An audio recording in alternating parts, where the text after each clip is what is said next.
Ignorance leads to fear, fear leads to hatred, and hatred leads to violence. This is the equation. Two truths cannot contradict one another. Knowledge is the conformity of the object and the intellect.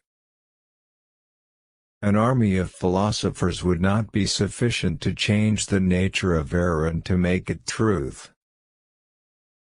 Women should be treated as human beings, not as domestic animals. Man is not free from ignorance except when he knows that he is ignorant. A society should be judged by how it treats its most vulnerable member. The beginning of wisdom is to call things by their right names. When a man's character stands in need of repair, his own hand must be employed to do it. To master this instrument, the religious thinker must make a preliminary study of logic, just as the lawyer must study legal reasoning. The double meaning has been given to suit people's diverse intelligence.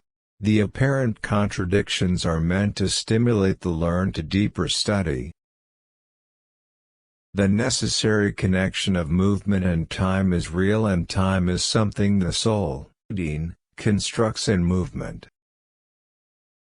The law teaches that the universe was invented and created by God, and that it did not come into being by chance or by itself. After logic we must proceed to philosophy proper. Here too we have to learn from our predecessors, just as in mathematics and law. The world is divided into men who have wit and no religion and men who have religion and no wit. If teleological study of the world is philosophy, and if the law commands such a study, then the law commands philosophy. On the whole, a man who denies the existence of the effects arranged according to the causes in the question of arts, or whose wisdom cannot understand it, then he has no knowledge of the art of its maker.